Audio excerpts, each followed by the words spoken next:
प्रथम तहलका न्यूज।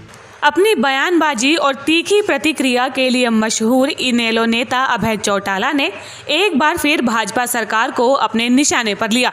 उन्होंने पेट्रोल डीजल के बढ़े हुए दामों को लेकर सरकार को घेरा।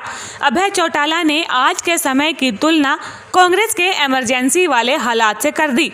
उन्होंने कहा कि जिस तरह की यातनाएं उस समय दी गई, जनता आज भी वही सब झेलने को मजबूर है। अभय चौटाला ने पाकिस्तान से तुलना करते हुए कहा कि वहां पर तो पेट्रोल डीजल के रेट कम है, लेकिन अपने ही देश में महंगा हुआ है। कैसे देश के अंदर इमरजेंसी के दौरान निर्णय लेकर के सरकार अपनी मनमर्जी लोगों पे थोपती थी, आज देश में प्रदेश में फिर उसी तरह के हालात हैं। आज पेट्रोल और डीजल जो है इंटरनेशनल मार्केट के अंदर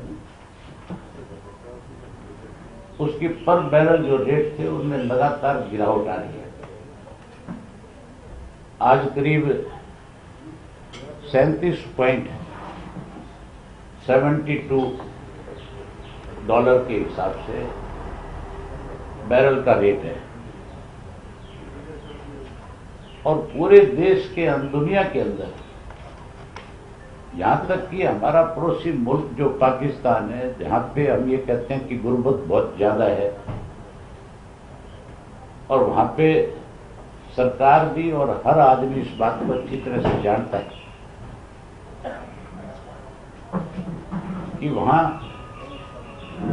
जीडीपी की गिरावट बहुत ज्यादा है। सरकार के पास तनख्वाह देने को पैसे नहीं है, इसलिए उन्होंने अपनी सरकारी गाड़ियां तक भेज दी। उन लोगों ने भी पेट्रोल और डीजल के दाम कम कर दिए, लेकिन हमारे यहां पे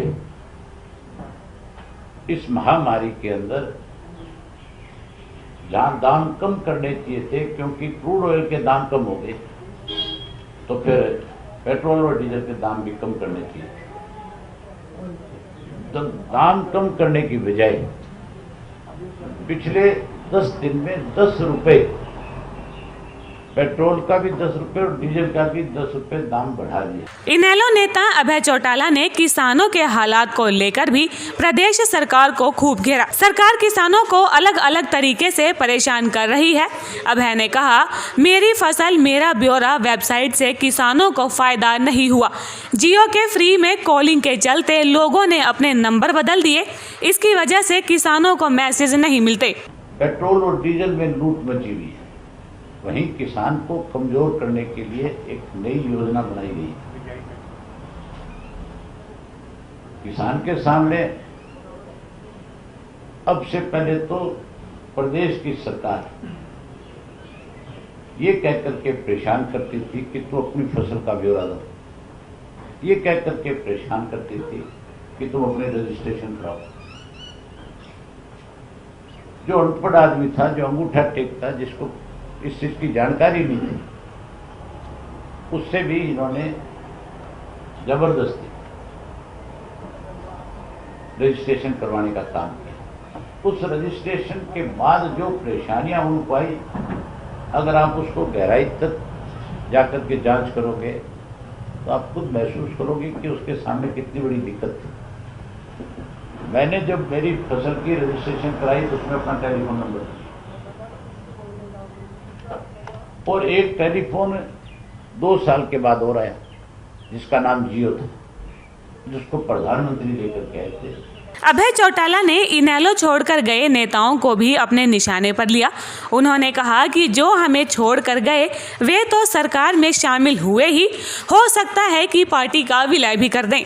अभय चौटाला ने तो ये तक कहा कि आज सिर्फ इनेलो ही जनता की आवाज उठा रही है। दिनों तक ये शोर मचता रहा इस प्रदेश के अंदर। कांग्रेस के लोग हमारे ऊपर ये लाछन लगाते रहे, खास करके हुड्डा साहब और कांग्रेस के दूसरे कोई प्रवक्ता थे, वो ये कहते थे कि इंडियन नेशनल लोकदल पार्टी और भारतीय जनता पार्टी ए और बी टीम है। और उसके साथ साथ जब ये हमारे बीच से भी कुछ निकल करके गए जिन्होंने नई पार्टी बनाई, वो भी ये कहते थे कि अभय सिंह चौटाला ने विपक्ष की भूमिका निभाने के बजाय सरकार को हाउस में बचाने का काम किया। ये भी सरकार से मिले हुए जो ये कहते थे वो तो सरकार में शामिल ही हो गए, वो तो ये मान के चलो आने वाले समय में विलय भी कर सकते। लेकिन जो हुड्डा साहब अपने आप को ये कह रहे थे कि एक्चुअल में हम ही विपक्ष में हैं और हम ही प्रदेश के लोगों की लड़ाई को लड़ रहे हैं, उनकी पोल भी आज खुलकर के सामने आ गई कि किस तरह से कांग्रेस और भूपेंद्र सिंह हुड्डा और बीजेपी मिली हुई है। मैं कांग्रेस की बात नहीं करता, भूपेंद्र सिंह हुड्डा और बीजेपी आपस में मिली हुई है। हरियाणा में उपचुनाव का मौसम है। बड़ौदा उपचुनाव को लेकर सियासी सरगर्मियां तेज है। ऐसे में जाहिर सी बात है कि हर एक पार्टी अपने चुनाव को लेकर कई पैंतरे जरूर अपनाएगी। प्रथम तहलका के लिए चंडीगढ़ से ब्यूरो रिपोर्ट।